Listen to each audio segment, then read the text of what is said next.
Hey there, I want to talk about it's not about you, except it is. We're going to craft your expert positioning story to connect you with your avatar.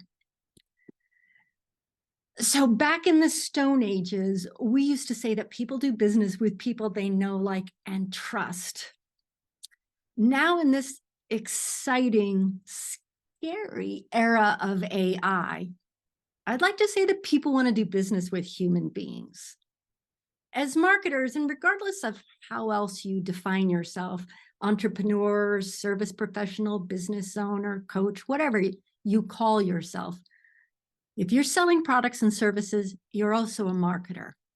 As marketers, our job is to show potential customers and clients that we are living, breathing humans who understand their problem on a gut level, not some bot or talking head. They want to know that there's a reason we have the solution that they're looking for, why we do what we do.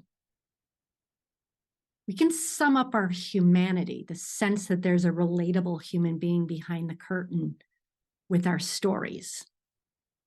As marketers, we tell stories that draw others to us, that allow them to connect with us in our social media posts, in our speeches, in our website copy, in our blog posts, in our newsletters, articles, marketing copy. But your expert positioning story is the true emotional magnet that draws your people to you, that speaks to the specific problem and the solution that you sell, and dramatizes your value system, your worldview. Because before they will buy from you, your avatar needs to discern if they can connect with you on an emotional, philosophical, or even a spiritual level. They need to know what you stand for and the stories that you choose to tell, particularly your expert positioning story. That's what's going to allow them to determine that. Because I'm in the business of writing and publishing expert positioning books, I focus on stories that go into books, in particular, the expert positioning story, which usually lives in the first few pages of a book or the first couple of chapters. I help shape these stories for a living. I'm going to focus on the creation of an expert positioning story, at least the most important part of it, that will better sell your products and services. As a marketer, you always need to be aware of your personal brand, that thing that allows you to distinguish yourself from everybody else in your crowded field. This is your unique humanness. The very thumbprint of your business brand is the expert positioning story. You may hear this referred to as your origin story, or your hero's journey, or how you came up with your brand, or your signature story. But this is the primary story that you are known for in your marketplace. Your expert positioning story will allow you to attract and to do business with those who share your values. So those values must be evident in the story. Those values are also in that story to repel those who don't resonate with you, what you stand for, or how you behave in the world. We want a common worldview to reduce potential friction for all involved, you and them. But before we craft part of this story, I want to touch on some foundational ideas first. Whenever we create content, we need to consider the outcome we're after for ourselves. For marketers, that outcome is usually one or a combination of several things, depending on your primary driver. For this exercise, we're going to assume you want to sell more products and services. We also have to understand the outcome our avatar is after. What specific problem are they looking to solve? What are their needs and desires? What's the biggest result they get when they hire you or buy your product? What are the associated deep-rooted benefits that accompany this desired outcome? What will change for them financially, emotionally, physically? or even spiritually? Will they make an extra $100,000 a year? Will they be able to put down the guilt? Will they fit into a 32-inch waist? Will they develop a sense of deeper purpose? How will they feel? That's the stuff of stories and sales. So that's the end in mind when we start. These are the elements of the expert positioning story in this order. We need your struggle, which your audience will be able to relate to. We need your journey towards the solution to this problem that you struggled with. We need the solution you came up with, a sense that you have a solution, which is the basis of your product or service. We need your successes, how the solution changed your life and the lives of others with the same problem. So I want to give you a few examples of expert positioning stories that you can find in books. Maybe you've seen Jeff Walker's expert positioning story in his book Launch. Here's how I might sum it up. Desperate stay-at-home dad must figure out a way to earn money so his wife doesn't feel like she's carrying all the family burden on her own. Doesn't want to go back to corporate, figures out a way to sell products online. Not only satisfies his wife, but also makes his in-laws sorry they ever doubted him. He's used his framework to make millions and helps others do the same. Julianne Carnes, author of The Abundance Code. From rags to riches and riches to rags, Julie learns that wealth can't be banked on. It's a real live game of snakes and ladders. Get ahead, then you lose it all again. To be accepted, you have to have common financial circumstances. You also can't have money and love at the same time. If you want both money and connection, which is her definition of rich, education is not enough. It's about mindset, money mindset, and a new abundant mindset can be installed. She did that for herself, and she's helped others do that too. Dr. Mary Barbera is the author of Turn Autism Around. A nurse with a toddler doesn't want to hear from her doctor husband that their son might have autism. Refusing to believe him costs them big. By the time her son is diagnosed, it's too late to turn back the clock. She could have impeded or reversed the developmental delays that would have made her son far more functional today. She became an expert in the field of applied behavioral analysis to save other parents from the same fate. Dana Abraham, author of Calm the Chaos. A public school teacher quits her job so she can homeschool her challenging kid who is causing chaos at school and at home. Worried that her kid is going to wind up hurting himself or land in jail or worse, she develops a parenting framework that works for her family. She shares this framework with other families so they can build a safe home and support healthy kids. These authors aren't just telling a random sad story. They're telling a story that sells. If you ask me, Jeff Walker isn't selling a marketing tool. He's selling financial freedom more. He's selling the feeling of being a good provider, someone who has time for their family and doesn't have to sell their soul to corporate to earn a living. The feeling of doing right by your family, providing for them. The ability to prove to those closest to you that you are a hero, not a zero. Julianne Carnes isn't selling a money mindset course. She's selling the ability to be free of your upbringing so you can finally have it all, love and money, without ever having to choose. That feeling of wholeness. Mary Barbera isn't selling a course about eliminating problematic behaviors associated with autism. She's selling peace of mind to parents who will second guess every decision they've ever made if they don't take action early enough. Dana Abraham isn't selling a course to parents of challenging kids to rein in the chaos. She's giving them another option so they don't have to get in their car and drive off into the sunset with guilt forever in the passenger seat. She's selling them hope. You see how compelling that is? That's why we want to understand the feeling that our avatar is after, the spiritual, emotional, physical, and financial benefits they want to enjoy once they get this thing we've created for them with our blood, sweat, and tears. The goal is to understand who your avatar is and what he or she wants more than anything, how they want to feel, and build your positioning story around that. Speak to what it is they want most, the feelings that they're after, while you share with them who you are. In each of these stories, we see real people we can relate to, not bots, not superheroes. Donald Miller, he's the author of Building a Story Brand. He admonishes business owners all the time for making themselves the hero of their own stories, rather than the guide to transformation for their clients.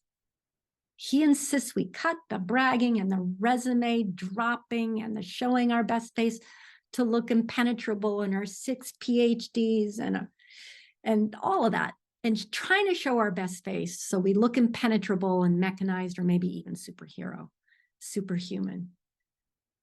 And he's right. That's why the first part of your expert positioning story, the struggle, is so key.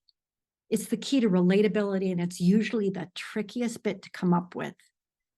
But your ability to boil that into a scene will give you so much marketing power. So I want to walk you through how to paint the scene. We only have a few minutes. I don't want to load you up with a 2-hour video. So we're going to work on the 80% of the expert positioning story, or the 20% of the expert positioning story that's going to give you 80% of its power. So your people want to know that you've overcome the same challenges that they're facing. They want to know that you've had your own on your knees moment, that horrible moment when you recognize that something had to change, that you couldn't go on the way you had been before, that the status quo is no longer a viable option. If you have never experienced the problem that you help solve, they want to know that someone close to you has, or that you've worked with so many people with this problem that you may have just as well experienced it yourself. That's how viscerally you understand it. It's a horrible moment, a moment that often represents total failure. It represents pain, pain island. This is the personal stuff, the stuff we generally like to hide, not write about, not talk about, because we don't like to admit we haven't had our act together since day one, particularly if we're new in business. But that painful, shameful stuff is actually the stuff that sells. So I'd like you to consider what that on your knees moment looked like for you, or if you've never experienced the problem you solve for one of your clients. Where were you? Place this in a setting. Were you in the living room? Were you in the kitchen? Were you in the boardroom? Were you at the school? What was going on in your head? Oh my God, I can't take another minute of this. I can't believe I'm doing this again. I told myself I never would. What were you feeling? Desperate, angry, enraged, frustrated, confused?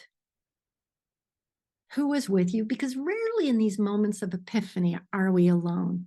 Were you surrounded by coworkers gunning for your job? Were you in the school office when all the teachers were there pointing fingers at you? Were you in your living room when your family is trying to intervene in your behavior? What were you saying? Because what you're saying and what you're thinking are often so different, and the difference creates tension. I got it. I don't know what the problem is. No, everything's fine. What did you see, hear, touch, or smell? Did you hear the sound of the car tearing out of the driveway as your wife left you for good? What did you touch? The dirty blue carpeting against your face as you're laying there sobbing. What did you smell? Did you smell onions cooking in the kitchen? Did you smell that little green air freshener in your car? Place us in that moment with you. Give us these details. Paint us a scene, because this is the beginning for both you and your avatar, for your reader. This is the beginning of the journey, that kick in the butt that gets the hero moving. And yes, the hero is you, but the hero is also your avatar, who is right there with you, relating to the pain. If you are over the age of 5, you will have had lots of on your knees moments to choose from, but the moment I want you to choose must be relevant to the big result you sell. This is the defining moment, the beginning of your journey towards creating the one big result for yourself.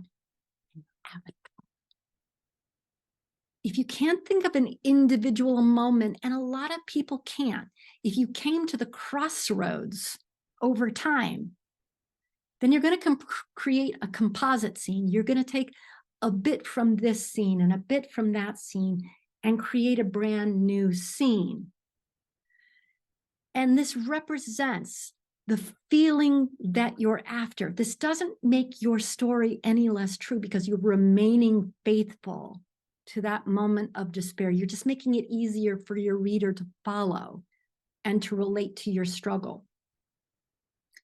If you're in a fiduciary position, like a lawyer or a wealth manager, or in a trust position, like a therapist, you're going to want to be careful about which personal story you're going to share. You might think, which client scene can you paint that gets to the heart of the issue? Which composite character can you create to represent this person so you don't breach trust? Can you get more personal by sharing some family history that doesn't involve personal shame? Because if you're a wealth manager, for instance, you don't want to tell a story about going to jail because you're part of a Ponzi scheme, because that's not going to go over well. And you're not going to want to do that without a very well thought out reason for doing so. If you're selling a product like a bug zapper, what in your personal history can you use to demonstrate that you understand the relief that this product can bring to you? That you deeply understand the pain associated with bug bites? Move out. If there's someone close to you that may have inspired your desire to create this and sell it, like your mom, give us that person. Maybe she's horribly allergic to bug bites and ends up in the hospital if she gets 3 bug bites too many. Give us that scene. Give us that face so we can relate to it. So does every expert positioning story have to begin with despair or mayhem? No. But your ability to capture what a problem feels like, to really poke at the bear, is going to serve you so well. You must have the other pieces of the story, the expert positioning story, to demonstrate that you have a solution, that the solution works for others too. Without that, your pain story may come across as gratuitous or totally random, or we won't perceive you as an expert with the ability to help us get the outcome we're after. But your struggle, that first part of your expert positioning story, is the very thing that connects you to others, because it makes you human. It allows people to know, like, and trust you, to relate to you and what you stand for, why you do what you do, why you sell what you sell. The pain dramatized in that on your knees moment makes you relatable and conveys both the feeling of the problem and the solution. Choose a story that is relevant in order to harness the power. Then create a horrible first draft of your pain story, that on your knees moment that got you or someone close to you started on your journey to solve the problem you are addressing, and then tweak it as you go. This pain story is the key to connection and profit. It will serve as the touchstone for your entire business. And if you do it right, it's going to make you money. Anyway, I want to thank you for allowing me to share my love of powerful stories with you.